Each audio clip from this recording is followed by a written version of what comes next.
thank you, organizers, especially Dr. Annapurna, who's thought of having me here. Basically, I'm quite intimidated to stand here in the midst of you all. After two very exciting talks into the field of science, I'm here to now bring a little bit insight into how we translate that into clinical medicine and share with you also a little of the research that we did with respect to endometrial cancer.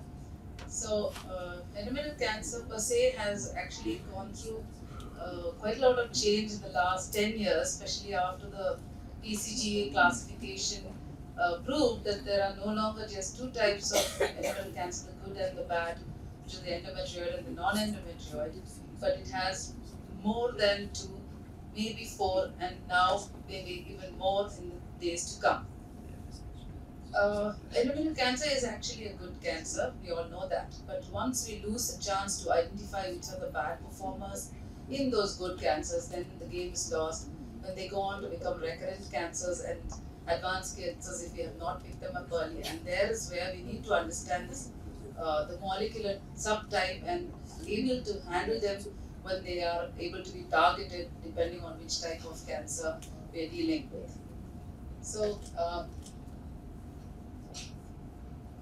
endometrial cancer is not a common cancer, as I said, but it is gaining importance in the coming years due to the development of the obesity epidemic, which we are seeing worldwide. And it may not be a killer one, but it's good to know where we can stall it at its early stage and be able to help. So, why is it important and what is its relation to obesity? On the right side, there is a paper which Dr. Asima and her colleagues have put to show how obesity interacts with various pathways at the cellular level and can cause carcinogenesis. This is the same with other cancers such as breast and maybe colon. But the important thing to understand is compared to breast, even higher rates, at as much as about 130% increased risk of endometrial cancer when a patient is obese. So obesity is a real uh, uh, forerunner to the development of endometrial cancer, and hence it's important to understand the pathogenesis, because there are ways we can actually prevent it by various agents that we can give to prevent this carcinogenesis. So what has happened in endometrial cancer over the years? It has been slowly progressing, not as exciting as ovarian cancer research, which we all listen to. But in 2023, there was one major upheaval after the last revision in 2009. Cancer endometrial FIGO class was changed, and it included a whole set of molecular markers, which was the first time any cancer, maybe at least in the gynae cancer, where the staging included a molecular profiling, and that kind of gave rise to a lot of debate worldwide whether or not one should incorporate at all in the staging the molecular aspects as versus just the surgical pathological classifications. And this is the staging which, for the lack of the heterogeneity of the audience, I won't trouble you with the nitty-gritties, but what really changed here was there was a lot of importance given to the tumor aspects with respect to the size of the tumor, with respect to the myometrial invasion, where the tumor was, and also with respect to the lymphovascular invasion. And there was a lot of class migration, or there was a lot of integration, change of stage to from 1 to even up to 2, or even up from 1 to stage 3. Some were downstage, like ovarian involvement with the small focus was downstage to a 1 stage. So these were the kind of changes we saw. But interestingly, two very important things that happened was that if there was some mutation, it was actually downstage if there was a good mutation like a pole E mutation, which I'll be shortly talking on, or if there was a P53 mutation, it was higher stage, or was irrespective of the size of the tumor, it would get a higher stage. So these things happen with regards to the clinical stage, which we day in and day out use, and that led to a lot of uproar and a lot of lot of thoughts whether we should or not accept this staging. In the stage 3 and 4, there wasn't much change, but there were minor changes which were incorporated. But the stage 1 and 2 were the ones which were mostly debated on, and I'll tell you why. So, as I mentioned, yes, this is a tumor which is now begin to be understood that it is having a lot of heterogeneity. It's not the same that we earlier thought of, the good and the bad tumors. There are genetic factors associated, and there is a lot of molecular factors which have now been established, which are helping us guide us in our management. And so we cannot say that one size fits all. So there is an approach that we need to alter depending on what type of tumor, what type of molecular background, and we have to work them up in that way. And also we have to individualize the treatment as we say for most other gynec cancers, and this has to be through a formalized way of multidisciplinary approach. And now what we are doing is even altering the way we operate and way we deal with it on the operating table also is being changed, and that is what I'm here to discuss today. So as I mentioned, in the past, up until the TCGA classification came out in about 2014, we always thought there was only type 1 and type 2 tumors which were dependent or independent of estrogen in the overexpression or activity of estrogen. But after the classification of the promised classification of the endometrial cancer proved that there are more than two types. There is a group which is the POL-E mutated, which is the polyepsilon hypermutated tumors, which is associated with good behavior, or they are the good prognostic molecular type, whereas the P53 mutated are the worst types, and the intermediate group, which is the microsatellite instability tumors, which are actually can be mapped using the proteins on IHC as which are the PMS2, MSH2, and the MSH6 and the MLH1, and these are the three main types. And if one couldn't make these out by the IHC method of either the MMR deficient proteins or the P53, which was a surrogate marker for the TP53 mutation, and then we would also do the POL mutation by the Sanger sequencing, and if these three are not there, we would just label them as copy number low or the no specific mutation group. But it did not mean they did not have mutations. We could be missing a whole bunch of other mutations, especially the bad ones like the CTNN1B, NNB1 types, which actually need to be looked into in future research. And this intermediate group, the MMR deficient, is the one group which is now gaining more popularity because a lot of drug therapy, especially in the case of advanced and recurrent endometrial cancer, is being directed against the groups which are deficient for the MMR, or they are more amenable to treatment if they are MMR deficient, and they form about 1/3, 30% of our tumors, whereas the P53 tumors form another third, and actually the good performers, so as we thought, the POL mutation only forms about 7% of the tumors. But interestingly, as I've been mentioning, the no specific mutation, which forms the majority of the group, has been underlooked, and I really think that we should all be looking more into that group and focus research into that group, which may lead more therapy to those who are actually recurring in spite of not having any of these good and bad features. So, this is again the way we would integrate both the Bookman's classification and the TCGA, where we would say endometrioid. You notice on my left that there is less of the TP53 type of mutations, whereas on the right in their non-endometrioid carcinomas, more of the P53 mutations, a little bit of the intermediate MMR deficient tumors. So on the top part of the screen, we see that if we knew the diagnosis and adjuvant treatment could be managed, or the management could be done only based on clinical features, there would be just three groups: the high risk, the low risk, and the intermediate. Whereas in the era of molecular profiling of tumors, not only are there those four groups that I just mentioned, but there could be a lot more, because each of these streams are further now having therapies directed at them. For example, if they were the L1CAM gene, they could have chemotherapy plus or minus radiation, and if they have CTNNB1 type of profile, they may have other alterations. Similarly, each of these can be mapped, and the adjuvant therapy following the main surgical treatment can be altered. So if you, has come out in a different way. Excuse me if you cannot read the top part of the slide. So the question I was going to ask you is, can we manage tumors differently if we knew upfront what molecular profile they had? Could you say that because it's whole group, it may not have the high risk features, so I can do less surgery? Or if it is the P53 type, do all of them have to be dealt with a very aggressive surgical approach? Would you say that if you know the other mutations, you would act aggressively and perform the entire surgical things that you would do? So this was the question, and we wanted to also look into these aspects in our institute in CMC. And in 2018, or 4 years after the TCG had come, we tried to do a pilot study of 40 patients where we tried to map out what is the prevalence of these in our population that we were treating. And when we did go through this, we found that there was similar to what we saw in the first table, maybe a little less. There were about 6% of patients on this 40 patients had pole mutation, and the no specific mutation was about 40%.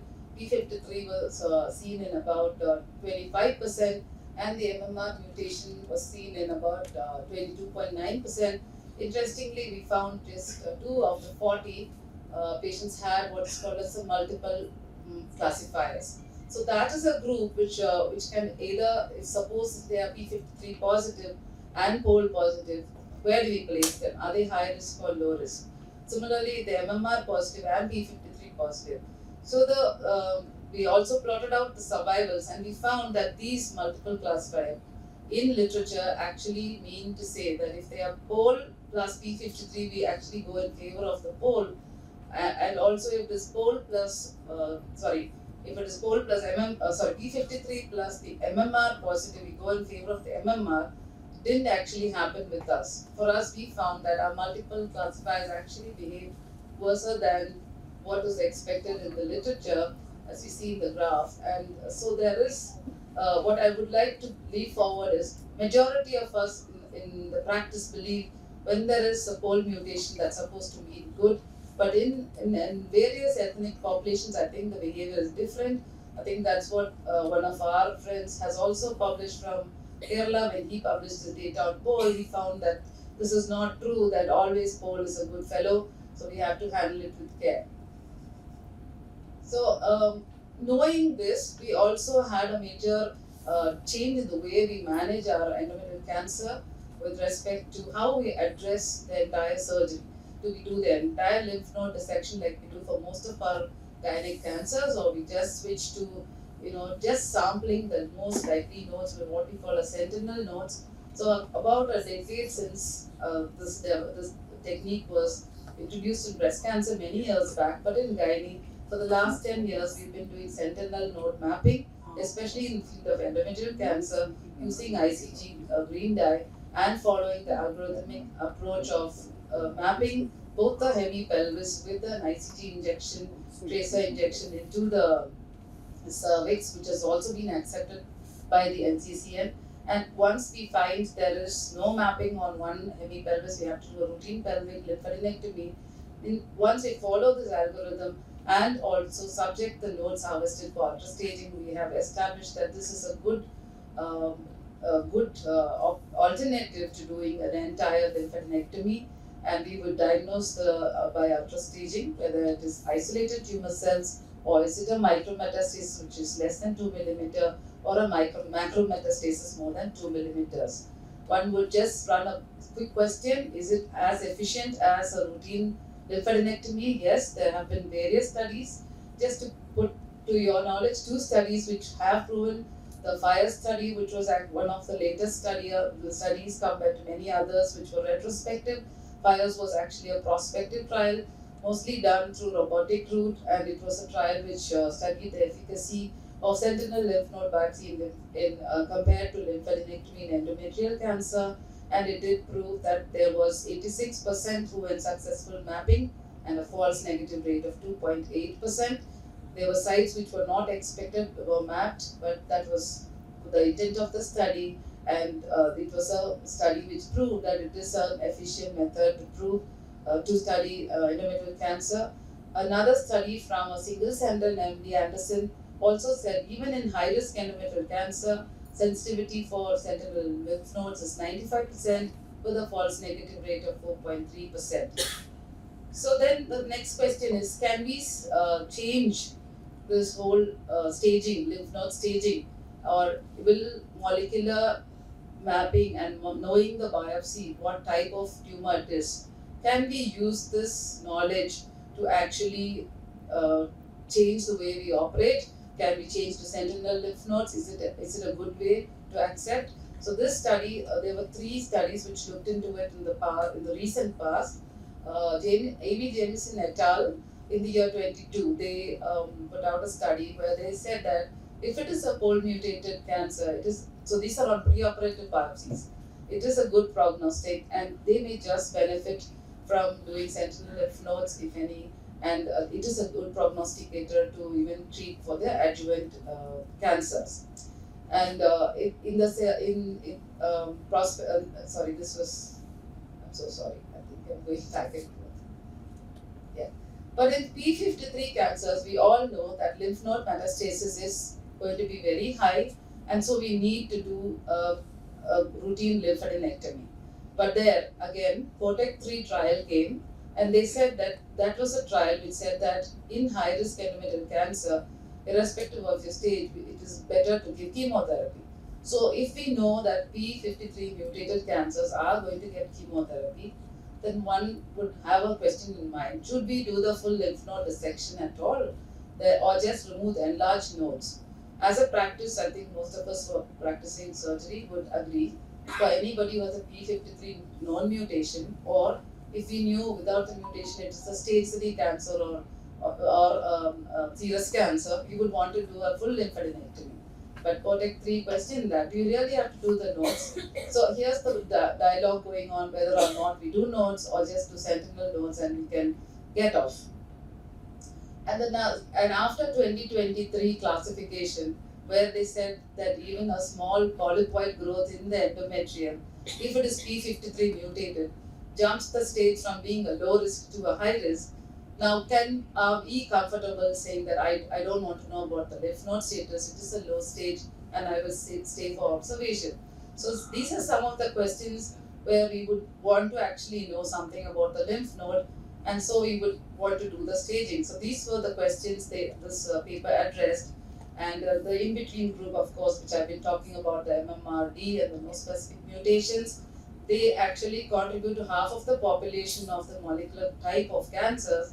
But the problem is these intermediate group, or any of these, do not have any biomarkers other than what we see on the MRI or on the biopsies to tell us that okay, this is a bad cancer, this is a good cancer. So as it stands, they say that lymph node assessment will have to continue even in this group. Some biomarkers have been suggested which we routinely use on a day-to-day basis, which is the CA125 tumor marker, the size of the tumor, and the grade of the tumor. Of these, only the CA125, the size, and the myoinvasion actually were relevant when we do a MRI, and these were the discussions in this paper. The next paper that actually discussed, I'm so sorry you can't see the top of my screen. Is there any way we can change that? Anyway, the study was, sorry.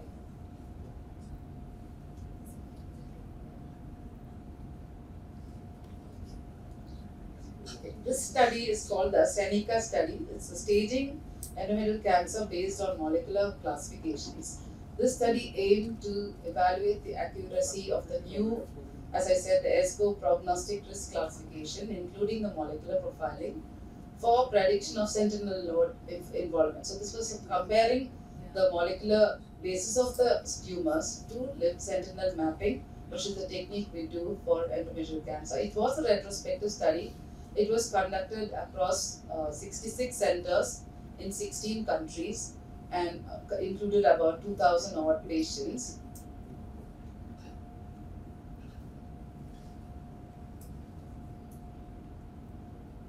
And what they found was, in this group, the pole mutated tumors had about 6% in lymph node involvement, and the MMRD type of tumors had about 12% of involvement of lymph nodes on sentinel, and P53 tumors about 12%.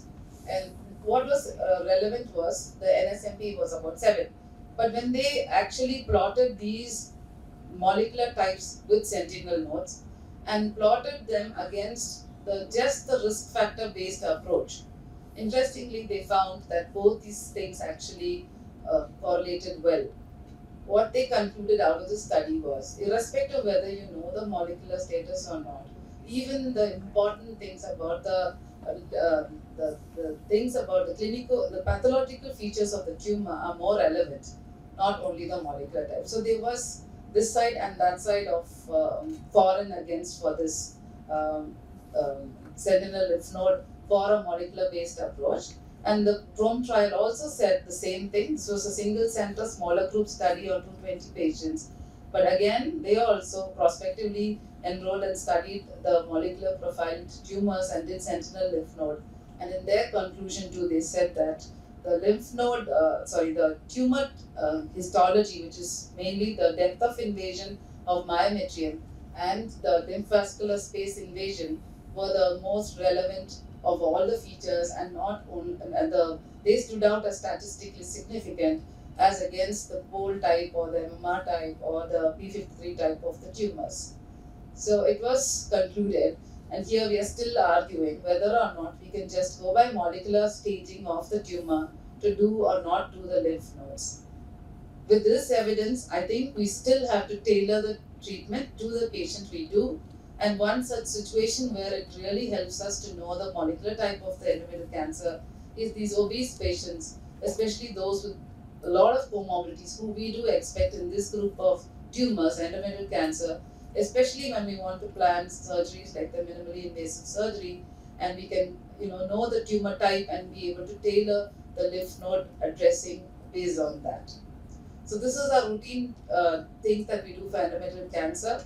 We either do it through an open route, which is the staging laparotomy, or through the minimally invasive route, either the laparoscopy, or in recent times we're using the robotic to do the staging procedure.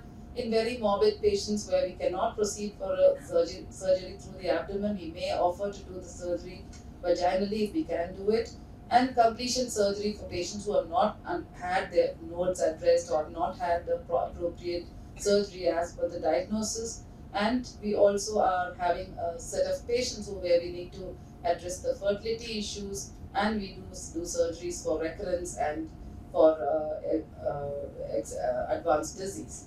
So as I said, we have moved away from open surgery, and even the current guidelines suggest that we do minimally invasive surgery. And with the introduction of robotics, really we have moved into MIS to more than 90% of the cases that we see on a day-to-day basis. Ovarian preservation has become an option after we know the molecular profiling. But again, if it's only there on the pre-op biopsy, can we decide? For example, if it is an MMRD tumor, there is a possibility that patient can be a Lynch syndrome. There I would think twice, can I preserve the ovaries? Similarly, a P53 mutation, if it's present, then the option of preserving the ovaries is kind of like a no. So knowing the tumor, we can prefer or not to keep the ovaries. That is another thing that we have been able to arrive at a decision at. A word about fertility management and how molecular profiling has helped us. Definitely all of the patients who are, at least in our institution, we have started doing that. We are offering a PROMIS molecular classifier to them. And it is important to know, like I mentioned, if they do have a mismatch deficient tumor, there is a chance that they may be a candidate to, because these patients who are seeking infertility treatment and having an endometrial cancer are actually young patients. And we know that Lynch syndrome, endometrial cancer, is the index cancer. It presents early, so one should be very wary if they are MMR deficient tumor to handle with care. Definitely rule out Lynch syndrome, and then we can take this forward.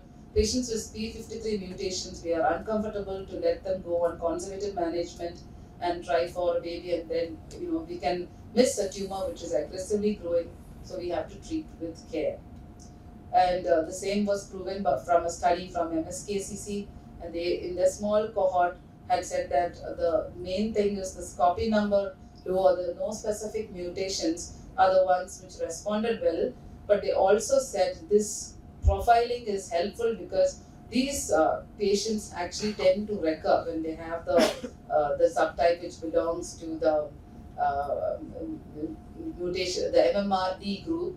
They tend to recur fast also, even if they are not Lynch positive. They found the recurrence rates were higher in those groups. So it is very relevant to do a molecular profiling of all endometrial cancer when you are managing. This is the protocol that we manage our patients. I just put it up there for those of the postgraduates. Yes, you do a pre-op biopsy, molecular characterization, higher imaging, and the decision on the surgery to an MDT, and the comprehensive procedure followed by an MDT discussion on the final histopath and adjuvant treatment. A word about adjuvant and how it has changed with the incorporation of molecular profiling.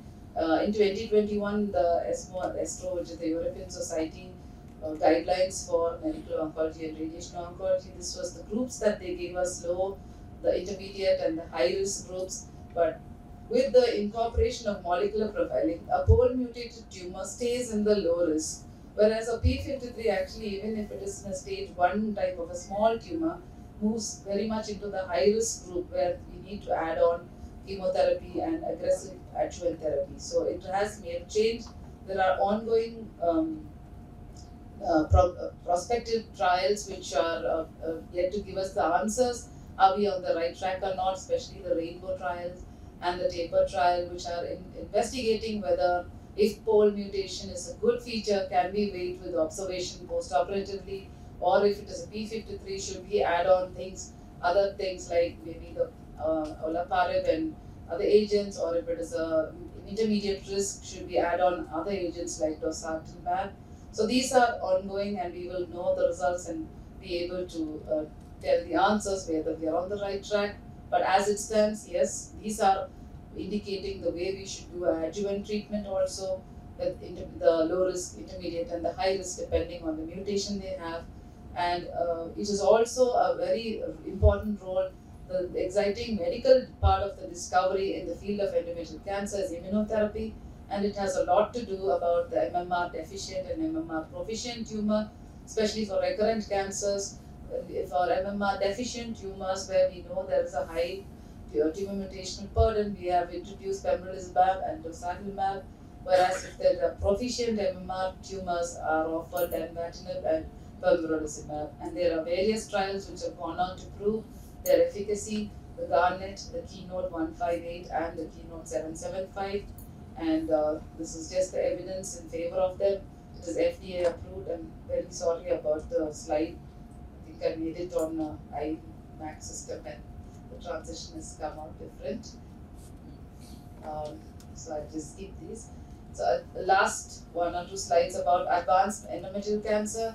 Advanced endometrial cancer, the 4 landmark trials: the RUBY trial, the NRG 018 using pembrolizumab.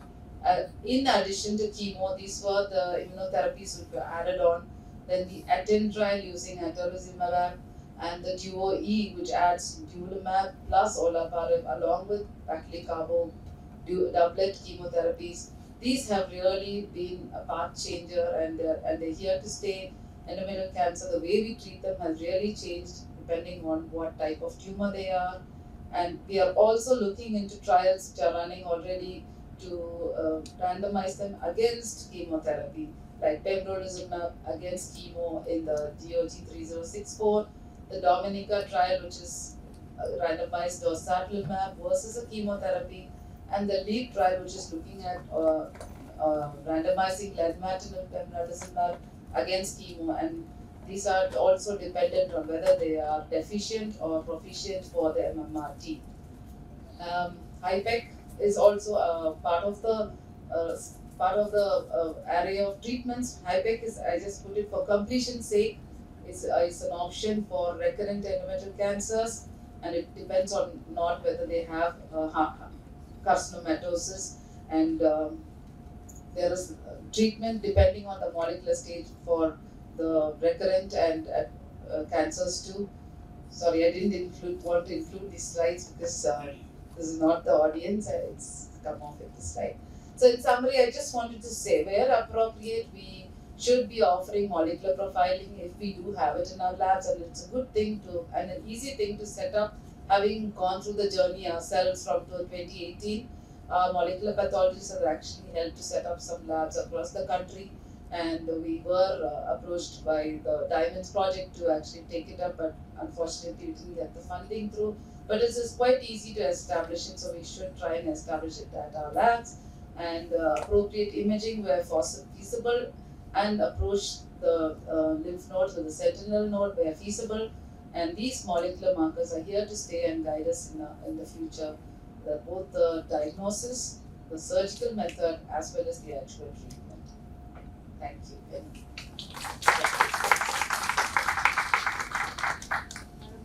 When you get a P53 in your pre-op disease, and if it's you trying to find disease, how do you go about it? You don't do sentinel? We have to, that's what I said. So because we know it's P53, even if it's a one, you're saying it's a 183 or Yeah, you try to find yeah, disease. we will still do the sentinel reports at the least. Yeah, you do sentinel. Yes. Yeah. And we also do a normative. Yes. But you don't open the barrier. If there is a node there only, then we have But to you do don't do any sentinel. routinely, no. If you are taking up the sentinel lymph node algorithm, if your only node is in the parietic, I will take it. Otherwise, I will do a routine There parietic. was a study that said that even if opening of the parietic is looking for that causes a better outcome for high risk. Endometrium. Ma'am, what do you do now? I mean, sorry. So, routinely, I mean, we are changing our practice.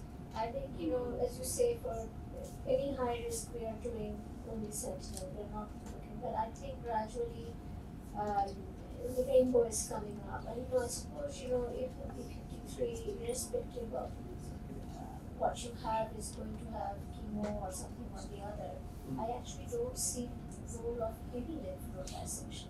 So I think in the future, perhaps the goal and the P53 would be the group where you really don't need to do any lymph node, and which is really relevant for the very high risk morbid patients, which are the 50% of the population in the West, and it will be catching up in the future, I would imagine.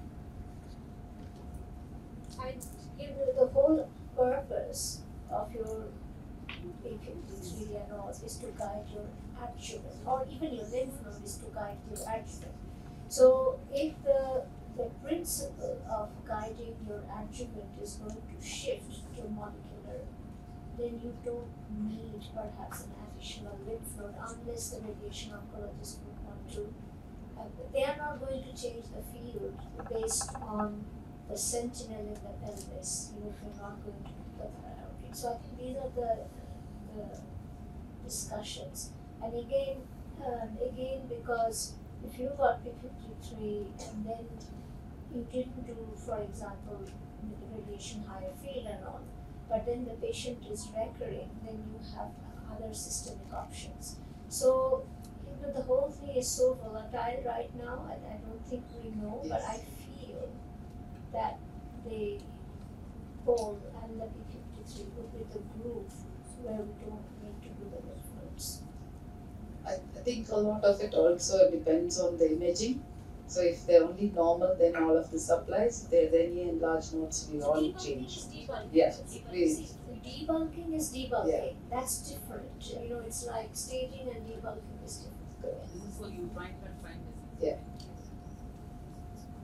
Yes. Ma'am, many of us might not be able to do preoperative molecular profiling in endometrial biopsy in a preoperative setting.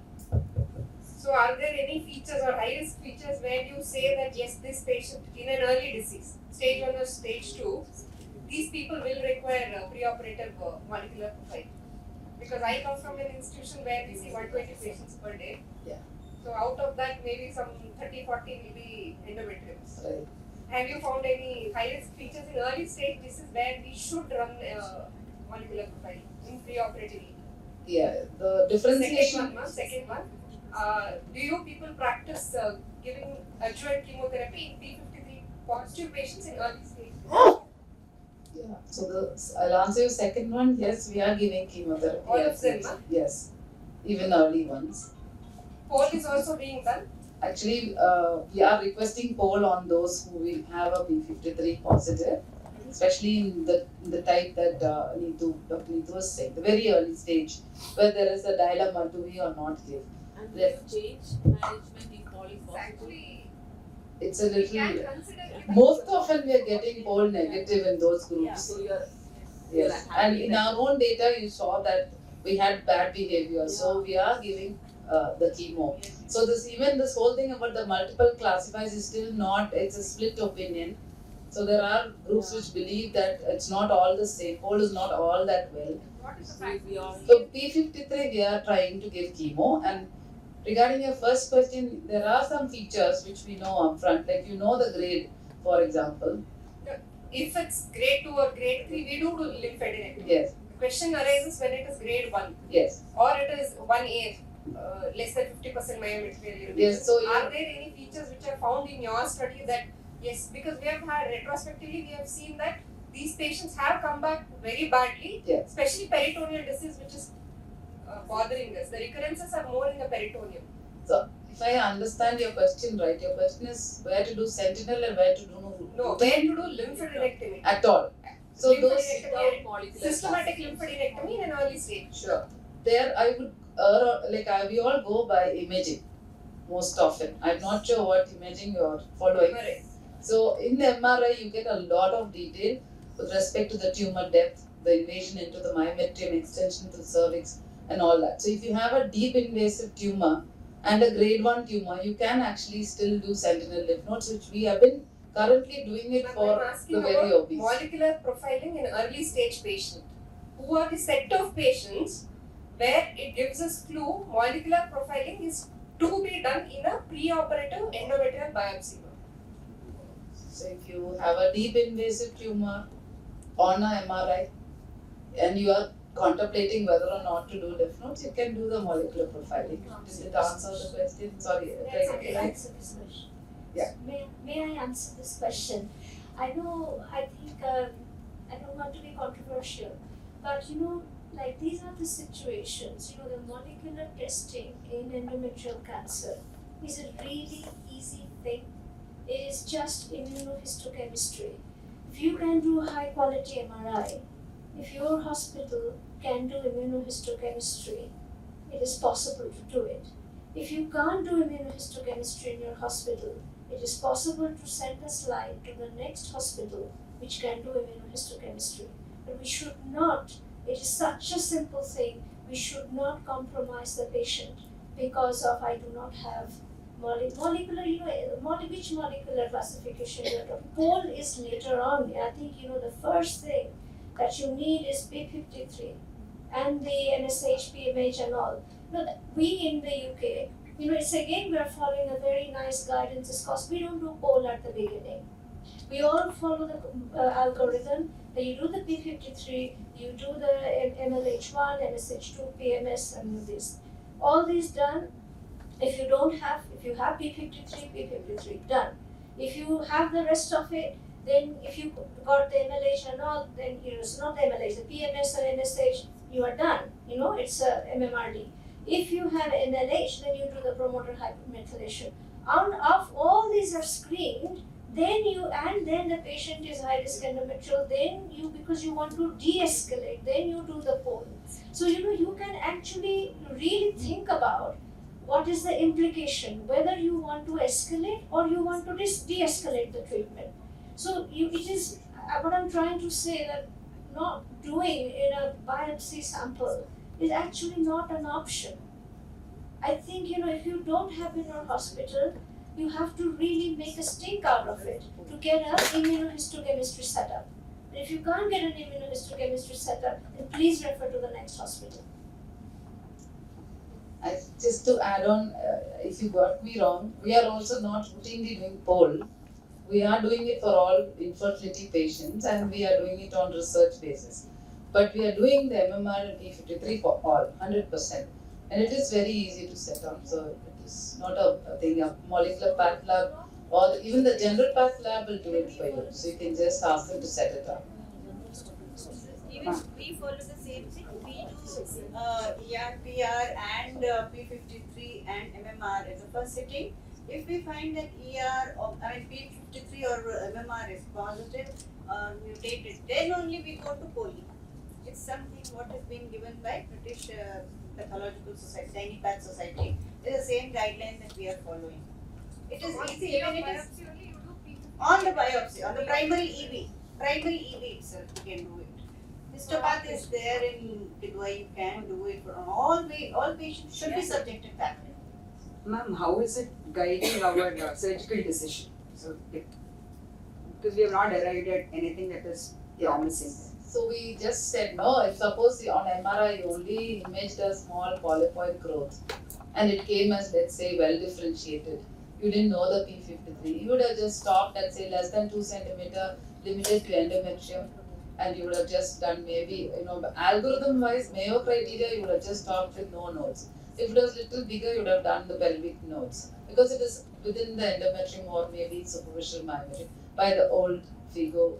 So predominantly your lymphadenectomy is again guided by the stage and the other aggressive factors only. Also, Okay.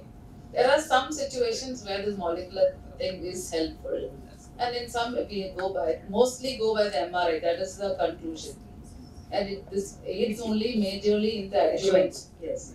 In some situations it helps. Like for example, I'm taking a 50 BMI patient, and I don't know whether I should or not. At least sentinel nodes, if I knew that she's, not P53 and only MMR, I would at least do a sentinel and be satisfied. It's not So like the few selected to exclude rather than for inclusion. yes.